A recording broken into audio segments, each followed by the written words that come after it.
Well, you know, guys, one of the eternal problems of the replayer is figuring out when to bunt, how often to bunt, and what to do about it. It might not seem like such a problem if you're playing with a modern season, but as soon as you go to the Deadball era, you start realizing that it really does make a difference. And if you don't bunt often enough, you're going to wind up with outs that don't get recorded, and you'll wind up with batting averages that are off and all sorts of other problems. And so I thought we would take a time just looking at sort of a somewhat random game here and taking a look and seeing how frequently the teams would bunt. So this is from the New York World, the evening edition, May 27th, 1908. This is the Giants at Chicago game that ended up with a 1-0 victory for the Giants. So there's no real surprises here. We're going to go through this sort of one at a time and take a look and see exactly what happened. What we're looking for are times in which the teams could have bunted but decided not to. We start off with the bottom of the first, so the Cubs are at bat. Evers, the leadoff hitter, was safe on an error by Doyle. Doyle committed the only error of the ball game on the first batter of the day, after which Sheckard hit a fly ball to Donlin. So Sheckard clearly wasn't bunting, despite the fact that he was the number 2 hitter with the fast Evers on at first base and with nobody out in the bottom of the first inning, a time when I would usually bunt. Evers stole second, Schultz walked, and then there was a ground ball by chance, and Steinfeld flew out. So no bunts there, despite the fact that we very much would have expected that sort of thing to happen. Now we're going to jump here now to the top of the third inning, where Doyle, hitting 7th for the Giants, ended up walking. That brought up Herzog, who was the shortstop, hitting 8th, and you'd figure he wasn't a great hitter. This is top of the third inning of a scoreless ball game, but Herzog ended up striking out. Now, did he attempt to bunt? I don't know. I would assume that he attempted to bunt, but I don't know. We have no evidence whatsoever. It doesn't say anything. And then Wiltsey forced Doyle out, tinkered Evers, and that was basically the end of that inning. All right, we're going to go look at the next one here, where we go down to the top of the fourth inning.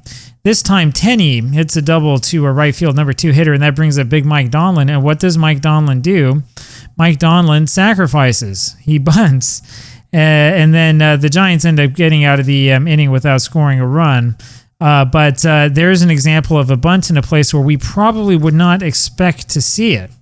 Now, we'll go take a look at another one. Top of the 5th inning, here comes Doyle, again, the number 7 hitter. He strikes out. Then Herzog walks. And then with Wiltsey up there, he steals second. Instead of having the pitcher hooks Wiltsey bunt, they have Herzog steal second. Wiltsey then flew out to Frank Chance. And then the Giants ended up losing, getting out of the inning with no runs being scored. So we'll go now to the bottom of the 6th inning, where Evers walks. Sheckard then sacrifices him over, and eventually, though Evers makes it to third base, nobody scores. Chance does steal another base, but that's about it. And so this is where it gets kind of complicated, because sometimes, like in the first inning, you saw Evers get on an error, and then Sheckard didn't bunt him over, but there in the bottom of the 6th inning, he got on first via walk and then was bunted over. So go figure out, like, when you're trying to play these games, how do you know which one to do? How do you know whether to bunt or not? We go here. This is the last one we'll look at here today. Top of the 7th inning, where Devlin, again, up. Devlin was the number 6 hitter for the Giants. Devlin walked and then was forced to second base by Doyle. Doyle then stole second. Herzog then flew out, so there were 2 away. Doyle going to third on that, and then Wiltsey, the pitcher, ends up doubling the left field and scoring the run. So once again, you see that John McGraw, for whatever reason, decides not to bunt with the end of his order, but he does bunt a lot with Mike Donlin, who is the big power hitter and who's one of the best hitters in all of 1908 in the National League. So, I mean, that's kind of what we're talking about here. Like, how do you figure this out? How do you make this work when you're trying to replay a season like this, right? What's the strategy? What do you do? Now, it strikes me as I read through this that it seems that when there were runners on first base, you usually had one of 2 choices. You were either going to bunt or you're going to try a hit and run. It's possible that Devlin was fast enough that McGraw wanted to hit and run with him, and Doyle as well. And that might be the reason why they didn't have Herzog and Wiltsey bunt. But even still, it's strange. It's a very, very strange type of strategy. Now, Are we going to ever know the full answer behind this? Unfortunately not. I mean, there are other papers that also have play-by-play accounts. I don't have access to all of them, unfortunately. There are accounts that do exist over on RetroSheet. Eventually, this stuff's going to move over to Baseball Reference. And one day, probably in a couple of years, we'll be able to do more full analysis on these games and try to figure out exactly what's happening.